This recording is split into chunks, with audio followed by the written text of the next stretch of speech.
Listen up, Friar Faithful. 97.3 The Fans Padres Roundtable is on the air. Unbelievable! It's time to discuss everything going on with the Padres. The 97.3 The Fan crew is here for the most in-depth discussion on the Friars in our weekly Padres Roundtable, delivered by San Diego Roundtable Pizza.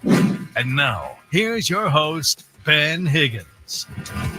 Got to say, the mood is pretty good right now for San Diego Padres fans. Welcome in to our Roundtable, Padres Roundtable, commercial-free. And we got the most fearsome fivesome this side of the Padres bullpen with you today.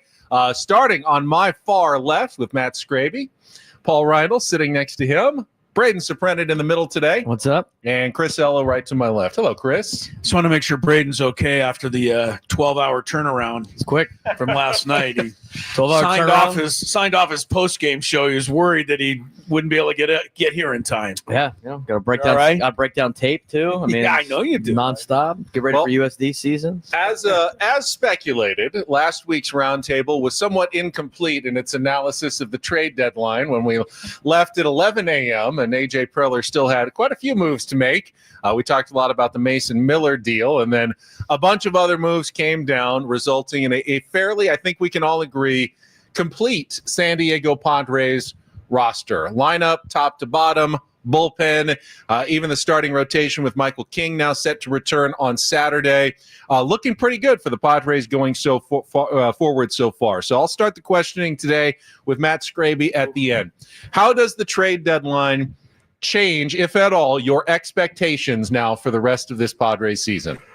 It did change because they got so much better that now they've set the bar even higher. And with what they've been doing since the trade deadline and what they look like, and Ryan O'Hearn hitting a game-tying home run last night, like, I expect them to go deep in the playoffs now. That's what the moves were made for. And AJ Preller did it without abandon. So that's what I expect from them. The playoffs can be a bit of a crapshoot, a lot of a crapshoot in baseball. However, it does feel like if there was ever a World Series or bust sort of mentality for the San Diego Padres, Paul, this is it. Is it ever fair to even say World Series or bust expectations? Yeah, 100% it's fair. You move the goalposts sometimes. Sometimes you move them forward. Sometimes you move them back. I don't like moving them back, but I do like moving them forward because that means, like, look, things have changed since spring training. Things have changed since last Wednesday, like what Matt was just saying. Like, these moves were made with some thought of, like, future years, like next year, like, hey, left field's good. Like, I like that. We have a catcher now for next year. That's great. But the moves were made to go all in for this year, and you've gotten close now. You've knocked on the door a couple of times. I just can't really see too many scenarios. Like, heading into the year, it was make the playoffs, get into the dance, see what happens. Anything can happen in the playoffs. Now, I can't see any scenario in which the Padres, like, lose in the wild card or the divisional or even the NLCS, and we go, it's still a pretty fun, pretty good season, successful season. Like, their sights are set on the World Series, and I think anything less than that, we walk away at the end of the year going feeling disappointed. What do you think, Braden? What is a fair level of expectations now, given not only how good the Padres roster looks, but remember, there's competition out there in the National League as well that looks pretty good also. In terms of expectations, and you mentioned, like, how much of a crapshoot it is to, like, make it through the playoffs. To me, the only thing that would be disappointing about this season would be losing in the divisional series or doing worse than that. I think would be a disappointing season. I think if they make the NLCS, again, the way things play out in baseball, even though I think they have a really good chance of making the World Series, I think they have a loaded lineup now to potentially win a World Series. As you mentioned, Ben, with how much of a crapshoot baseball is, there's some things that might not go your way in some of those series. So if they made the NLCS and lost in Game 7, I don't think people would be, like, furious with AJ Preller and the San Diego Padres. So from that perspective, I think that's the expectations. In terms of, has it changed for me? I thought they could compete for a division title down the stretch. I think you asked that question a couple of roundtables ago, and I think I said, maybe they'll finish 2 or 3 games out. Now, with the lineup they have and the team that they have, I think they got a really good chance at winning the National League West, but we'll see what happens in the 6 games against LA. I don't know. Chris, you talked about your car a couple of weeks ago, that you don't spend money on anything, but you splurged a little bit because you wanted a nice car and you drive a nice, a Mercedes. That's important to you. The Padres have spent now, whether it be with prospects or actual money, on the finest, that they think baseball can buy. If you don't get that, if you just get a nice, reliable, $35,000 car and you spent $120,000 thinking you were getting a top of the line sports car, you're not going to be happy. They're now looking for a top of the line result based on what they've put into this season, both payroll wise and prospect wise. I think it's funny. My expectations, I haven't even thought about them. All I've done is really miss all the prospects they traded away, Ben. I think, I don't know how they could do that. Share a moment of silence for Leo DeVries before every show. Who? Well, look, does anybody even know the name of the prospects they sent to the Orioles as the ball was flying over the fence last night? They may have to pay the bill down the road, but you're talking about it. Everyone's excited, right? And they should be. The team looks great. My expectations are a little different, because I don't think you can even put expectations on the playoffs. That is what a crapshoot it all is. You could lose the first 2 games and be done before you hardly even get started. So my expectations have now changed, where I want to win the division. It's time to topple the Dodgers in the regular season. They have won this thing, 10 out of 11 years? And the Giants got the other one. Let's beat them. Let's win this thing, a series here, the 6 games coming up, and let's go in as let's try our luck with a bye instead of let them play the first 2 game thing and see what happens. So that's kind of where my expectations have gone. All right, well, let's go there, because I do think that is the goal now. It's almost the stated goal of the Padres. You want to win the division, see if you can get one of those top 2 seeds. They're currently 2 games behind the Dodgers in the NL West.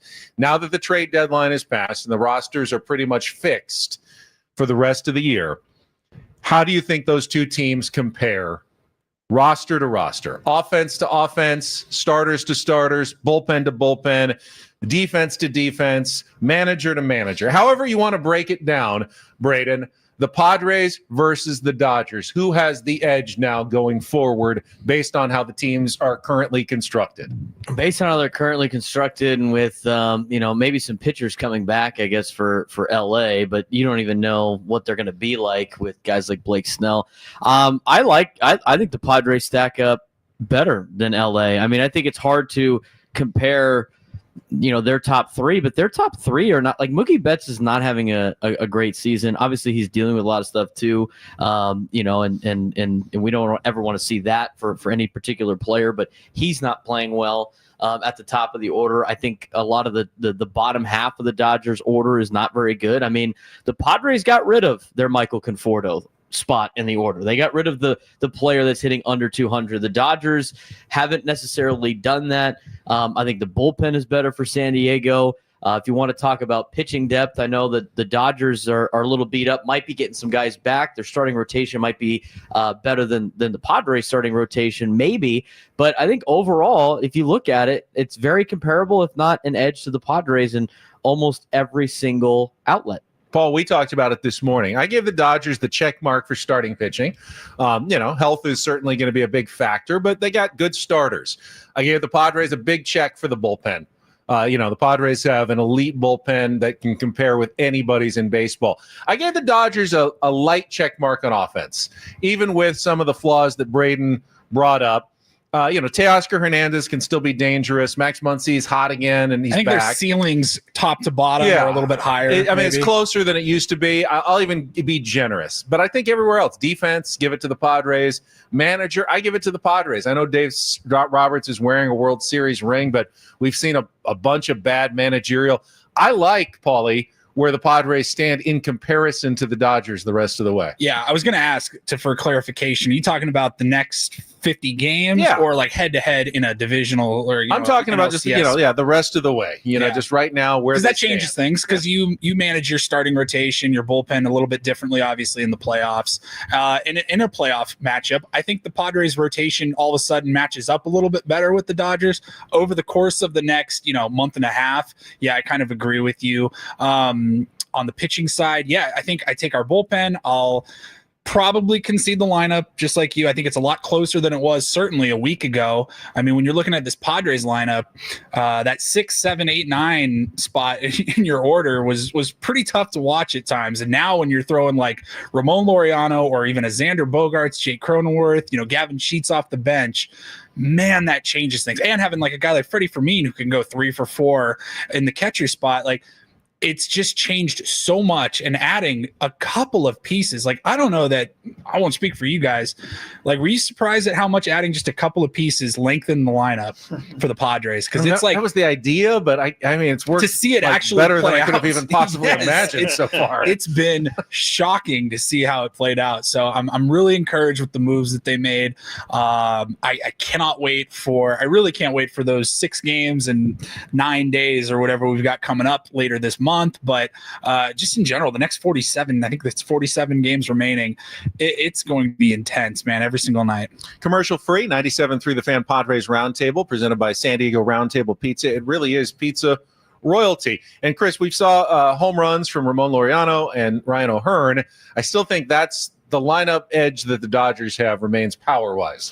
One of the most prolific home run hitting teams in baseball. That can always be a big edge, especially in the postseason. Padres haven't caught up there. They've narrowed a gigantic gap a little bit, but that's why I keep giving the Dodgers the edge there. How do you see the two rosters comparing the rest of the way? Yeah, the power surge is really a huge gap, but we got closer.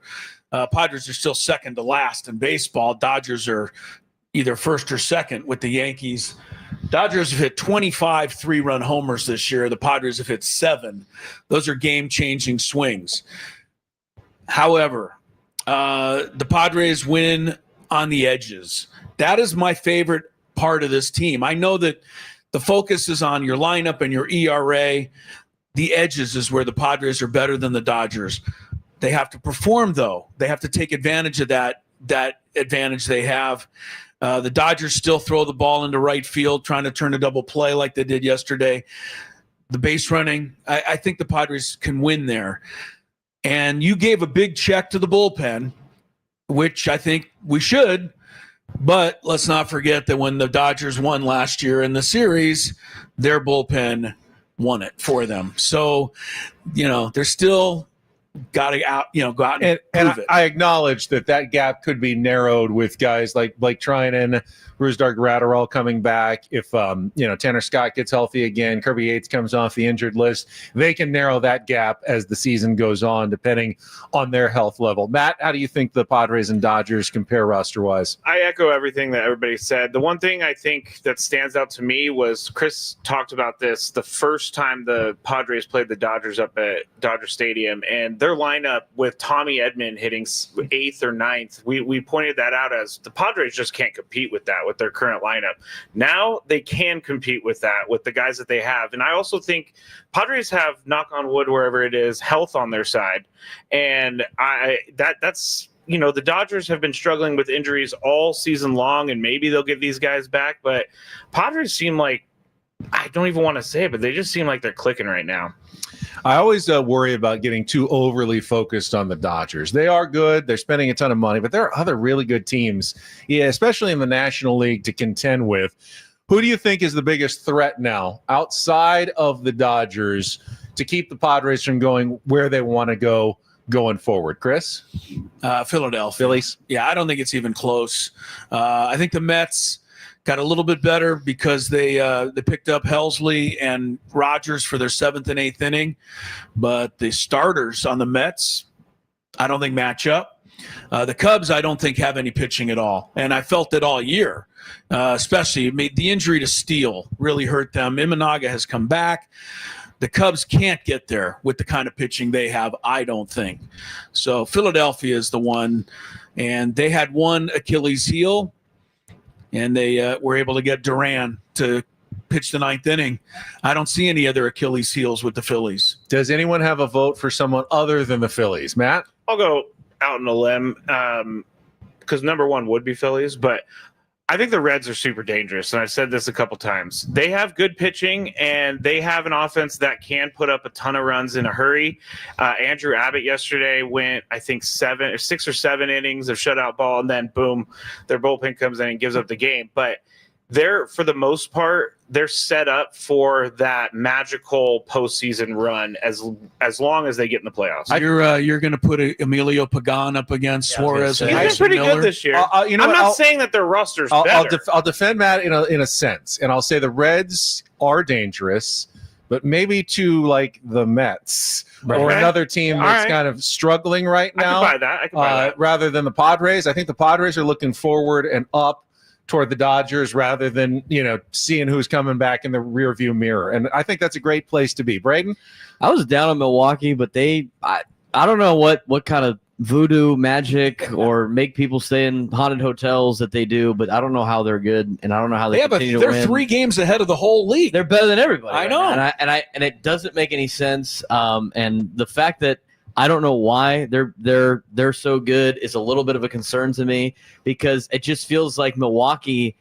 Like, does anybody feel afraid when you draw the Brewers in the playoffs? Just like historically what they've done in the last 10 or 15 years, they're always there, and then they always do something bad. It's like drawing the Twins in the playoffs. Right, exactly. They're going to be there, but they're going to be gone real quickly. And maybe it's like their division's not very good, but like they continue to win, and I don't know why, and I don't know how. And they obviously have decent pitching. You look at their lineup; they have some good players, but they don't have anybody that really jumps out to you. But they concern me a little bit because I feel like I've underestimated them the entire season. Where we're focused on the Phillies, but like Milwaukee for some reason has a magical year. We're not paying attention to that. I think the Brewers are concerning because we don't understand. Yes, I don't get it. The more good players they get rid of, the better they become. I mean, imagine how good they'll be next year after shedding more salary, maybe trading away a few more pitchers. They're going to be unbeatable. They're going to win 115 games after they get rid of everybody. But yeah, I don't look at that lineup and go, that's the team I'm scared of in the playoffs, Paul, but they've been playing by far the best baseball of anyone in both leagues. Yeah, you got to respect them for sure. I'm right there with you. Like, I don't know, until you get it done in October, I guess it's just, I don't view you as so much of a threat. I'm with Chris. My answer, we talked about a little bit this morning. I think it's the Phillies. They are such a complete team. I think they're very comparable to the Padres now, especially post trade deadline. I see a lot of similarities between the two teams, but that's the team that scares me. And I was just waiting to see if anybody was going to pull the old, anybody outside of the Dodgers who can beat us? We're the only team that can beat us. Like, I was waiting for that philosophical answer. The Padres are the only team standing in the Padres. Waiting for way. a philosophical answer from this group. Yeah. Luckily, I didn't have to wait too long. It didn't come, but no, I think it's the Phillies for sure. All right, it's our 97.3 The Fan Padres Roundtable, presented commercial free by San Diego Roundtable Pizza. It really is pizza royalty. I like to address the element of the fan base out there. We call them the Doomers, and they certainly exist, looking for what is going to go wrong next. Because, in 57 years of franchise history, the wrongs have outweighed the rights for Padres fans. So let me ask you guys, and put on your glasses half empty perspective. If something does go wrong, what do you worry most about going wrong, Chris, for the Padres the rest of the season? What's the biggest concern remaining internally for the San Diego Padres? Other than playoff randomness, just like actual, a concern that you'd have about this team. I think the offense, from a Doomer perspective, the offense is overperforming right now. I hope they continue it. I kind of think they will, but bottom 3 in the order, OPS since the trade deadline is 300 points higher than it was before. Doesn't seem sustainable. I know that they're off to all a good start. I'm also concerned about Bogarts batting 5th. He was dropped to 6th yesterday. I think I'd keep him down there. Despite a great turnaround season, he's still hitting 152 with runners in scoring position. I cannot live with that. And I think we should all maybe have a little chat about the new Fernando Tatis Jr. and whether that is an improved Fernando Tatis Jr. It's a question coming up. Okay, so we'll save that then. But that's another, he hasn't been the dominant offensive player that he had been. So the offense going back to the other offense is my only doomer concern. Matt Scraby, you're always good at coming up with concerns. So I'm sure you've got at least one. I had one that immediately popped in mind, and it would be the bullpen. Even though they're the super bullpen, the Padres rely on the bullpen a lot. And if the bullpen is not the bullpen that we're used to seeing, then they're going to lose that game. And it seems like Mike Schill is content with letting his starters go 4 or 5 and then turning it over to the bullpen. And those guys, for the most part, get the job done. But every once in a while, they don't get the job done. We saw Robert Suarez give up a game-tying home run in the 9th last week.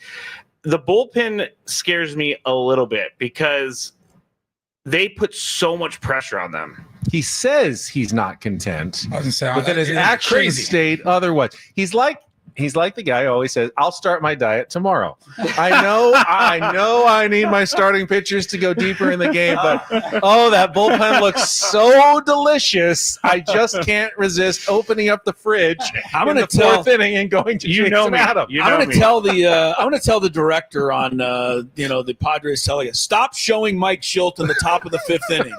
As soon as we see him, he then appears on the field and out goes the starting pitcher. But then JP Sears goes 5 innings, no questions asked. It's so confusing. Well, that's because he was behind by so many runs, and He's got to eat it. And you know what? The starting pitching is a bit of a victim of how good the Padres play because they're in so many games. When it becomes high leverage and it's a 1-run game one way or the other, and it's the 5th inning and you got runners on base. Yeah, I would want a fresh arm who can strike someone out, and they have so many options to do that. Braden? My concern is the starting pitching. I think, and hopefully Dylan Cease can replicate what he has done. We've seen the spurts. Nick Pivetta is having the best year he has ever had, at least statistically, which is great for the Padres, and hopefully continues that. But there's still question marks with Michael King coming back. I think he's going to be fine, but it's still a little bit of a concern. Yu Darvish, I think, has reinvented himself as finding ways to get guys out. But again, he's still coming back from injury. I thought Nestor Cortez did a good job settling in yesterday after giving up 2 runs, but you put a lot of eggs in the Nestor Cortez basket down the stretch.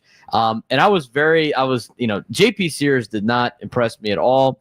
I will say, a lot of his numbers are inflated in ballparks that are places where the ball carries as a fly ball pitcher, which was what the case was in Sacramento. Arizona, another hitter-friendly ballpark. So I will understand all the excuses that were potentially made for JP Sears. But I look at the starting rotation with even Randy Vasquez, and to me, like, down the stretch, even though you're not going to need him as much in the playoffs, you traded away a lot of depth at the deadline to acquire good pieces for this team. So the lack of starting pitching depth is a little bit of a concern if I had to pick one. Paulie, where's the potential trap door? The ground falling out from beneath the Padres' feet. I probably lean with Chris there. I know we're going to get to Fernando here in a minute. Something just seems a little bit off still, but he's still he's able to make an impact on every game. Even when he could go over and still make an impact, a positive impact on the game. So that's a little bit of a concern for me. I think right now it's mostly just Michael King. I think Saturday is going to answer hopefully a lot of questions, and it's really going to be him moving forward, because when I start thinking about any potential playoff rotations or whatever, it's always focused around Michael King, Nick Pivetta, Yu Darvish, and then after that it's Dylan Cease, play the hot hand. I'm not expecting JP Sears or even Nestor Cortez really to get many, if any, starts in the playoffs. I think you could be looking at bullpen games like we saw the Dodgers use so well in the postseason last year. But Michael King is such a huge key part of that rotation, not just for the playoffs. It's definitely for the next, 47 games coming down the stretch. I know he's not coming off a structural arm injury, and that's a good thing, but he's still been gone for 2+ months, 3 months now almost. That's my only concern right now. My biggest concern. I tend to kind of think like Braden that starting pitching is maybe the weak spot. It's more of a regular season. If you want to catch the Dodgers, win the division, and maybe get a bye, you got to win a lot of games going forward, which means you need to win your fourth and fifth starter games pretty often down the stretch. And I don't know that the Padres have the starting pitching depth to go on that kind of run. Now, I think they'll get to the playoffs, and once they get there, it's not as much of a concern. You can go to your bullpen heavily and often with so many days off built into the postseason. If you get 4 great innings out of Yu Darvish, I don't think you're going to see him a third time through the order. I don't think you're going to see many guys a third time through the order. Maybe Pivetta, maybe King. That's about it, because Mike Schultz is going to be really aggressive in the postseason. But to win the division, you need consistent starting pitching. That's the one thing we really haven't seen from the Padres so far this year. But have they been given a chance? And that's what Scraby's point is. And a rarity here has occurred. Scraby made an excellent point. Look, if the Padres bullpen does at all, fade in September, if it does, then it's going to be on Mike Schultz and his inability to put his diet, or inability to start the diet. Because there's I don't know how many examples of a guy really not being in any kind of major danger at all coming out of a game in the 5th inning. It's happened all year long to almost all these pitchers. So Mike Schultz, let's see. He's going to take the criticism if that happens, and I'm sure he's willing to. All right, let's turn the attention to Fernando Tatis Jr., as Chris alluded to. A piece by Kevin Acee in the Union Tribune on the new and maybe improved Fernando Tatis Jr., maybe not. But Fernando talking about having to accept what he's been given from opposing pitchers, taking more walks. His walk rate is the highest it's ever been. His on-base percentage is way up, but the slugging percentage, the home runs are down. And Fernando, at least in the media, is saying, I have to be good with that for now, because I'm not the best version of myself if I'm trying to chase pitches and hit the ball out of the ballpark. But Braden, is that the best thing for the San Diego Padres? Is that the best version of Fernando Tatis Jr.? Are you okay with him just accepting, I'm going to get pitched around and I just can't swing at those pitches anymore and just take my walks and try to do something from there? Yeah, because the alternative to that is him swinging at all those pitches and swinging outside the zone and having that flailing swing at that pitch low and away.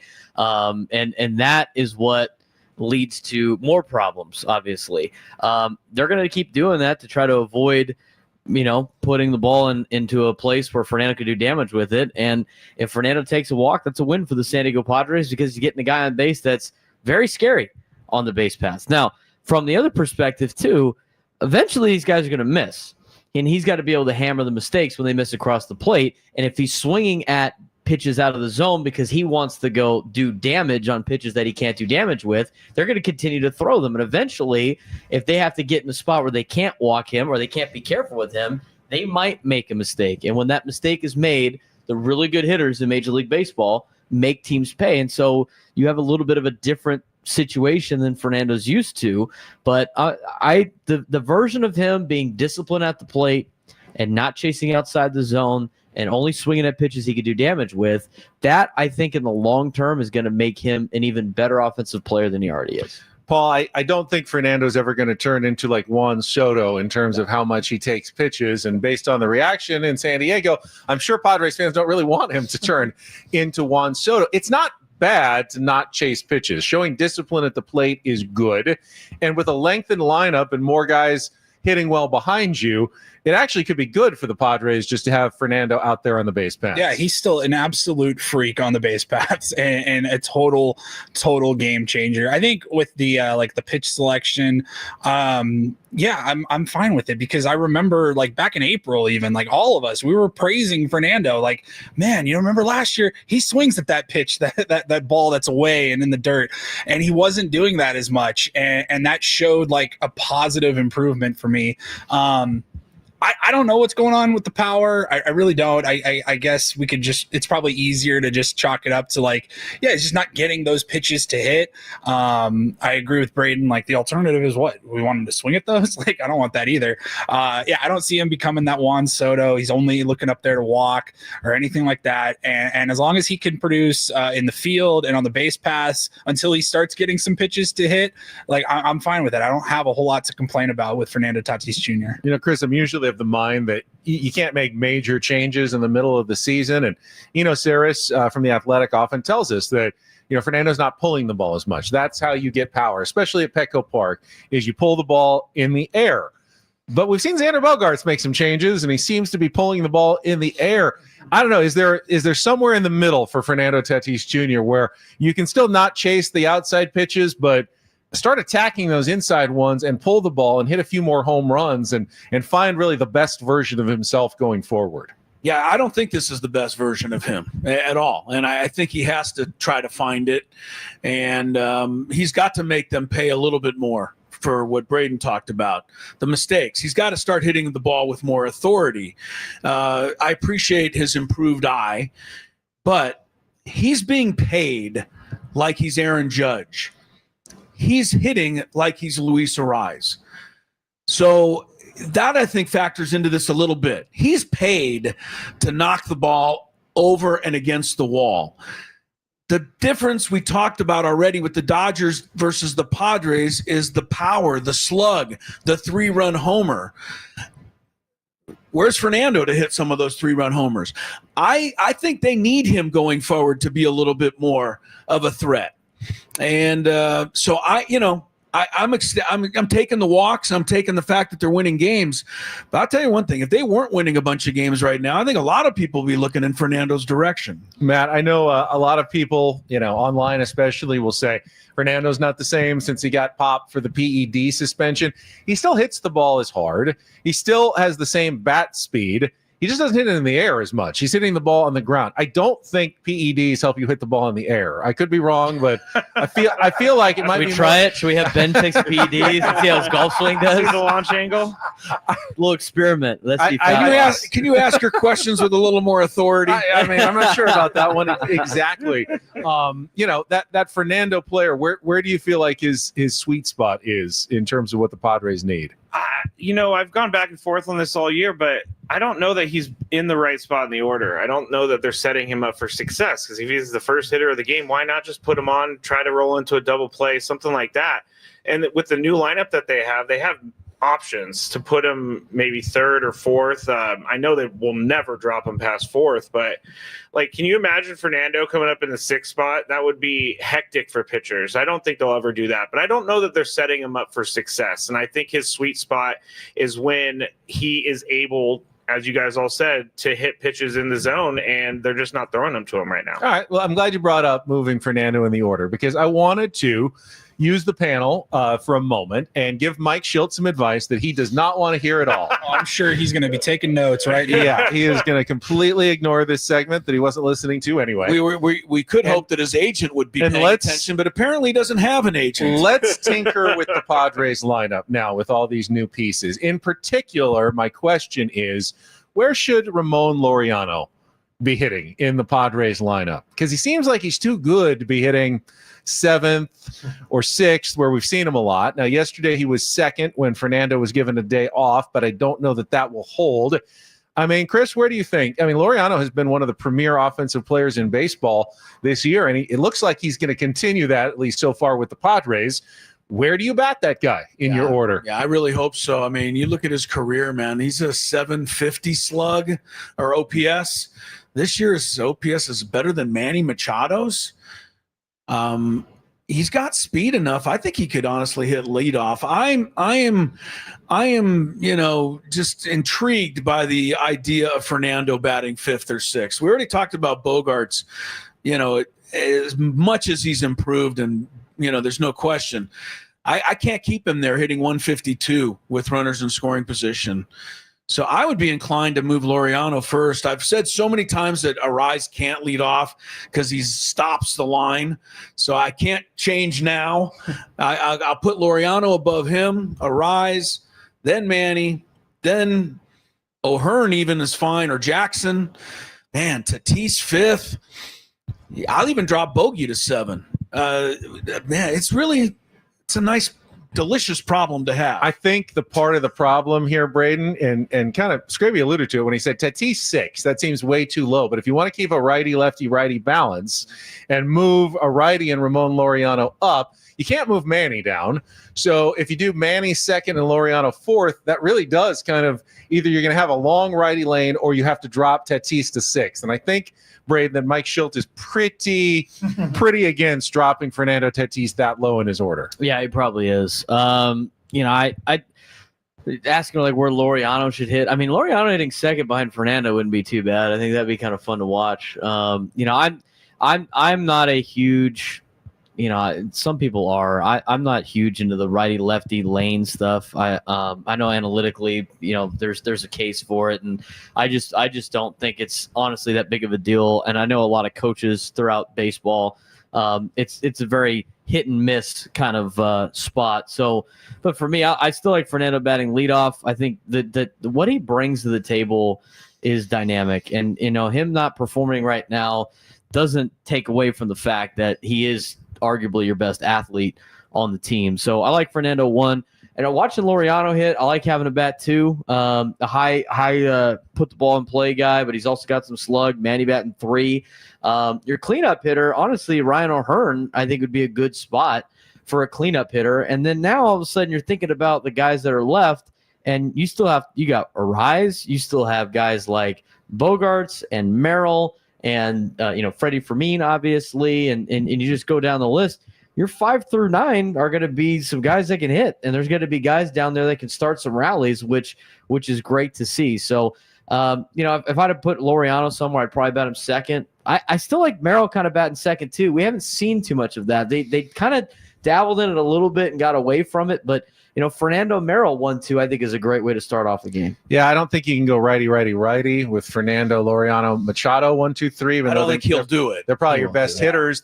Which lefty do you pick up there? I mean, Paulie, I'll say it again. I think Luis Ariz is a great table setter, but I think you should be setting the table more for the bottom of your order, like in the 6th or 7th spot as you come back around, or even 8th. Hell of an 8 hitter. Man, he would be the a other great thing you could do. hitter. The other thing you could do that some teams do is you stack it 1 through 4, 1 through 4, and then he's your fifth hitter, guy, but he's like a second. He's like another leadoff group, and so you bat. Well, your 1 and 5 are your 1s. Your 2 and 6 are your 2s. Your 3 and whatever 7s or 3s, wherever like that, and you go down the list, and the 9 is just whoever your 9's gonna be. You stack it twice, so 1, 2, 3, 4. We all understand, but please forgive him. Paulie, what do you think here? I mean, a red hot Merrill at 3rd behind Tatis and Laureano ahead of Machado would be good, but maybe it's O'Hearn as your lefty there. I'm just not sure what the best way to do this is. We're still waiting kind of to see what they do with O'Hearn. Yeah. He's even playing. The usage has been very odd since we've acquired him, so I'm not sure what was going on there. So I kind of like the book is still out on how they're going to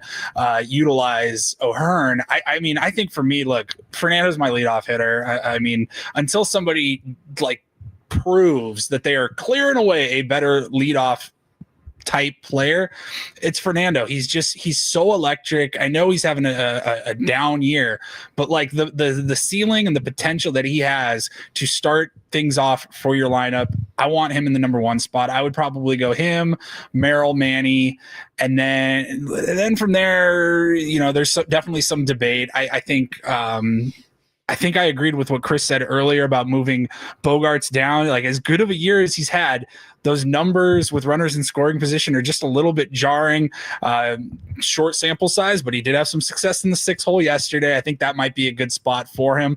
But I like the the Tatis Merrill combo 1 and 2. I would drop Luis Ariz down a little bit. I think I would agree with you. The thing is with like moving these guys down, it's not a bad thing. That's like a really good thing. If you look at teams that win the World Series, go look at their lineup. Who's hitting 7, 8, 9. Jake Cronenworth's hitting 8 or 9 on most teams that have won a World Series in the last handful of years. Xander Bogaerts at this point in his career is like a 7, 8, 9 hitter on a World Series caliber team. You got Cronenworth and Bogaerts 7 and 8. you got a pretty good lineup out there doing some serious damage. I think it's also important to remember that opposing teams aren't nibbling and pitching Fernando off the plate because they think he's such an easy out and he's not dangerous. They're not throwing him pitches because they're still terrified of him. However, whatever his numbers are, he still terrifies opposing teams. Did anyone else find it interesting? We didn't find this interesting because O'Hearn hit a home run. But you had a lefty on the mound. You had Fernando on the bench. And you didn't pinch hit there and use Fernando. Did you lead off the ninth inning? What happened there? Mike Schultz's explanation was pretty clear. Okay. Fernando was off. He wasn't even dressed. Okay. He didn't even have his uniform on. Okay. I mean, I guess in an emergency, he could have gone back to the clubhouse and put it on. But he told Fernando, don't even prepare for the game. Okay. You don't need to scout. You are not getting Jesse in said under it on any the broadcast. He said circumstance. he was alluding to that. Like, the Padres do have an interesting player on their bench available potentially for a pinch hit spot who's not usually available. And then the camera panned over to Fernando. He's in a t-shirt. Like, he was in no way prepared. He's got a drink with an umbrella in it. He was just hanging. He's on vacation. Yeah, exactly. All right, it is our 97.3 The Fan Padres Roundtable. It is presented commercial-free by San Diego Roundtable Pizza. It really is pizza royalty. And after using that breaking the diet, cheating metaphor, I thought for today's seventh inning stretch, keep it a little fun and light. Today's question is, we'll start with Matt Scraby. What is your all-time favorite fast food order? And I want all the details. I want the restaurant, your main dish, your modifications, your side, and your drink. Oh, Your man. go-to. Why is he going fast first? We're not food going to have order. time. The rest of us. Wow. So we're just talking Fast chain food. Chain fast food.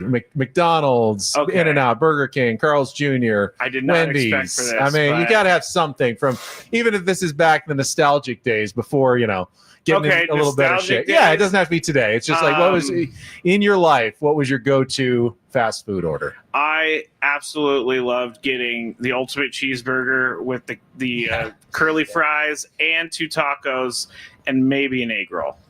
And maybe an egg roll on the Yes. side. Yes. This is Jack in the Box? Yeah, that's Okay. Jack in the All right. Box. Yeah. Paulie, what was your go-to fast food order back in the day? Just because we're all now very healthy people, we wouldn't do right. that. Now, this is all Hard back for in me the to day. remember. Hypothetical back in the day. I would die if I Yeah. ate that now. Yeah. Well, you clarify back in the day because they didn't have In-N-Out where I grew up back in the day. Otherwise, that would have been my choice. Back in the day, I'd have to go, honestly, it was probably Mickey D's. And even though I don't particularly even like McDonald's that much, like I think there are plenty of better fast food choices than McDonald's, but I think it was the number 7, at least at the time, the 2 cheeseburgers, the plain basic cheeseburgers, no pickles, fries and a drink. It hit for me. Braden Soprenet, fast food go-to. I love fast food. I haven't had it.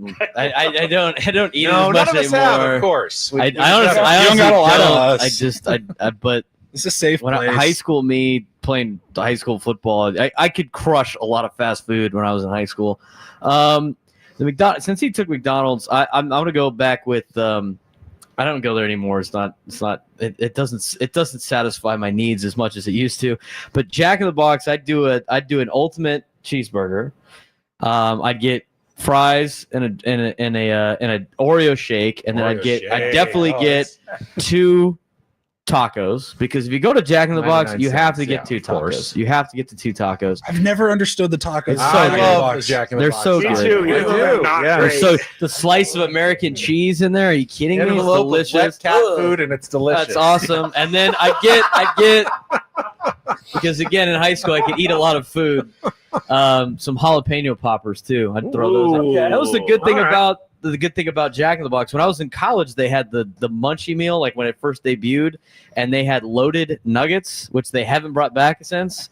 And those were amazing as well. But Jack in the Box has a lot of great, just all sorts of just random stuff. I have no idea where Chris is going to go with this. Chris? He's got a long life. He has a lot of choices. Chris went to the original McDonald's. I think. I've seen back in the day, Chris could pack it away. For sure. Here's how much Oh, I've seen Chris eat. I just don't know what he's going to choose. I've seen Chris's Jersey Mike's order. Oh, yeah.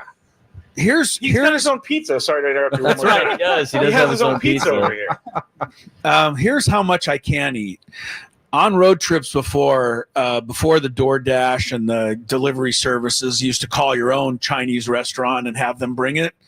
I'd order so much food that they'd always bring 2 plates, 2 sets of silverware, 2 sets of everything.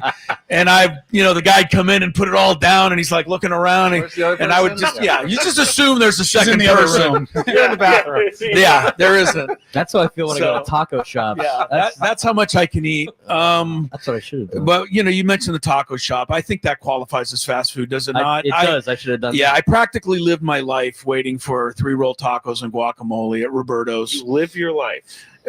In college, It's pretty heavenly, dude. Right. For at least 5 years college. Chris is so old. I'm sorry. Yeah. Well, I'm in the same. It's like I'm a in go the ahead boat. joke. They didn't have 5-roll tacos back in the day. No, you had only got 3. You only got 3. You had to get 2 orders. Kind of a modern. Yeah, right. You had to get 2 deal. orders. I mean, when we'd start partying on Friday or Saturday night, I started looking at my watch. When is it going to be 2 a.m.? When is it roll taco time? Right. So roll tacos, guacamole, sometimes the carne asada burrito. That's it for me. All right, I've got 2 answers. Every Saturday night in college, every Saturday night. Saturday Night Live, large round table pepperoni pizza every single time. But in high school, I went to Torrey Pines, and there was McDonald's right across the street. yeah. So The fancy one. I could go It's no off longer campus once fancy. you were a junior. You could go off campus for lunch. And every other day when I went off campus for lunch, same meal every single time. 9 chicken McNuggets, sweet and sour sauce, large fries, and a large high-C orange. Wow. Every single time. I know it's kind of a weird one. How many dipping sauces? Because now they limit you depending on how many. I'd have order. to, so I get 2, and you'd have to use every last drop Yes. to get it to like portion it out for 9 McNuggets. Like, don't put too much on the first one, or you're not going to have any sweet and sour sauce left for the last McNugget. So you got to be very, very careful in how you use your fast food sauces. Yeah, now they just give you sauce. You just ask for it, but they didn't used to do that either. Well, then they're like, "Do you want to pay extra for the sauce?" No, I don't. I don't want to pay 50 35 cents for the cents ranch, or whatever dude. it is for the sauce. All right, last few Add minutes. in 10 more cents for a bag, and you're out of money. I know Chris doesn't like to do this, but let's evaluate the trade deadline, not based on what they got, but how the Padres now look in the future, specifically next year. How do you evaluate the trade deadline moves, knowing Laureano should be back, put him into the outfield for next year on a player option, on a team option.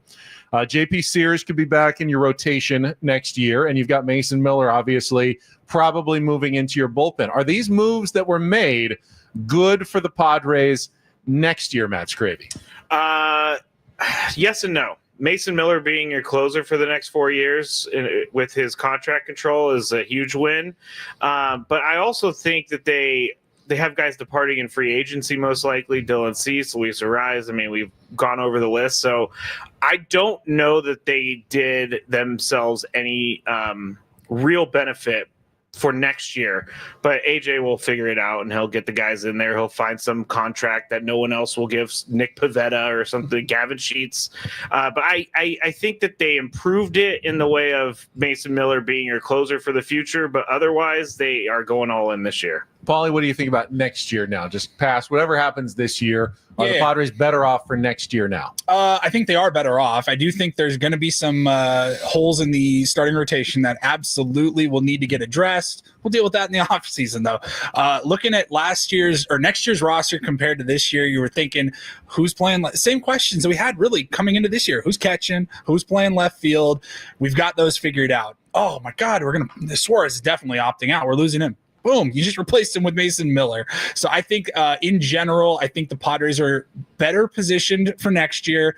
You know, you figure out what to do with a Luis Ariz if he moves on, and you figure out the rotation, assuming Dylan Cease does in fact sign with another team. You know, what does Michael King do? He's the one that I just have no idea. Like, I can 100% see him going, I'm going to get paid, and the Padres can't afford him, and he's gone. I can also see a situation in which he wants to stay here, and maybe it's I don't want to say team friendly, because I think those should never happen, team friendly contracts, but you can get creative in how the contract is structured.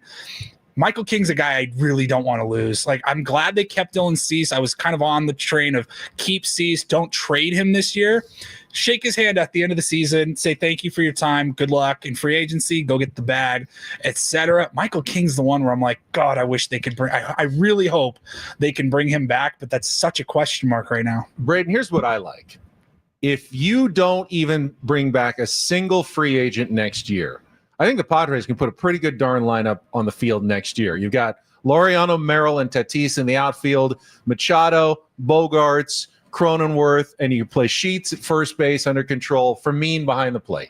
You've got a pretty good lineup already next year. Now, will they be able to augment, though? Because after trading so many prospects, where's your capital if you need to go out and trade for another pitcher? You need to trade for another bat. It's becoming pretty thin. In that sense, I'm a little more concerned about going into next year, but I think you're in a better starting position, at least going into next spring training, than you were at this time last week. I think they made 90% of their offseason moves at the trade deadline. I think they accounted for a lot of the things that they knew that they had to address going into the offseason. And Paul mentioned it. Outfield is set. Your catching situation is set. Your infield basically is set. If you want to add a first baseman, you can. The bench obviously needs to be redone. You look at the starting rotation, and there's obviously question marks. What Yu Darvish is going to do. He's supposed to be back next year. Nick Pivetta is going to be back next year. You get J.P. Sears is under contract, and you have Joe Musgrove coming back next year in some capacity, obviously. So you have, probably 4 of your guys, and who knows what you do with Randy Vasquez. But you have the opportunity to add a little bit. And as you mentioned, Ben, I agree. They have a pretty solid bullpen still coming back next year, and starting rotation and overall roster. There's not too many glaring holes. In fact, I would say there's probably less glaring holes going into this offseason than there were going into last offseason. I agree with Paul. They got to bring back Michael King with by any means necessary, and let Dylan Cease walk would probably be my answer on that as well. I did find it interesting today. Kevin Acee put out in his daily newsletter that AJ Preller threw in more prospects to get the Orioles to pay for Ryan O'Hearn and for Ramon Laureano's contract down to league minimum. So the Padres are only paying a couple $100,000 for those guys to finish the season. So they're doing what they need to do to save the money they need to save, to stay underneath the thresholds. A.J. Preller's done a great job doing that. The one thing I'll say about the future of the prospect capital, we have said this now for the last every year for the last 5 years, and the Padres are going to have, unless something catastrophically bad happens, make the playoffs for the 4th time in 6 years. That is sustained success if you're the San Diego Padres. Making the playoffs 4 times out of 6 years for what they were before, and we're trading – how many players have they traded out of the system? That's pretty sustained success. They've proven that they can do it. They've proven that they can reload, and they'll find prospects to trade. Chris, you usually care the least about mortgaging the future for the present, but maybe they didn't mortgage at least the near future as badly as some people think. I don't think they did. I think that was the genius of what AJ did at the trade deadline for all the reasons all these guys just said. Just as a quick aside, I've been thinking about going and getting rolled tacos after the show now that we brought it up. A friend of mine, Braden knows him, Ken, he brought this up last night, and I thought it was a fair point, and we haven't talked about it, and unfortunately we won't have time to kick it around too much. But it is possible that in a year or two, baseball is going to go on a lengthy work stoppage. Does anyone think that played into what the Padres did in terms of trying to win now, trying to win next year? Because who knows what's going to even happen after next year because of baseball. Yeah, I think it's a factor. I don't know that I'd say it was like a sole decision, but I think it's only human for that to be a factor. Yeah. Like Manny Machado getting a year older, is another factor. Like, capitalize on the prime, capitalize on the window now, deal with next year, and then deal with, we're talking, everybody's up in arms because we traded DeVries. I'm like, he wasn't going to be here for at least 2, 3, 4 years. We'll deal with that a little bit further down the road. Yeah, let's be honest. This is AJ Preller. He was going to go for it anyway. Yes. No matter what the labor situation was in the future. It's a nice little, nugget you can add. And hey, we'll be aggressive because we don't know what the future may hold. Leo DeVries may never have a league to play in. He was going to be aggressive no matter what. We should have all seen it coming. We speculated for months on what he was going to do, buy and sell, buy on the margins. This is AJ Preller. It's go big or go home for this general manager. It's one of the great things about him. At some point, will it be his undoing? Probably. Probably there will one day be a piper to be paid, but he's good at pushing that down the road as far as possible. Just keep kicking that can down until he's absolutely, completely out of options. But he still has some, still has Salas in the minor leagues, a couple other things that he could play with if he needs to in the future. All right. Great job, everybody. We'll see what happens this week. Some big games against the Boston Red Sox, and then Giants-Dodgers. So a couple of huge weeks for your San Diego Padres. That's it for our 97.3 The Fan Padres Roundtable, presented by San Diego Roundtable Pizza. It really is pizza royalty. For Matt Scravey, Paul Reindl, Braden Soprenet, and Chris Ello, I'm Ben Higgins. Have a great rest of your day from all of us here at 97.3 The Fan. So long, everybody.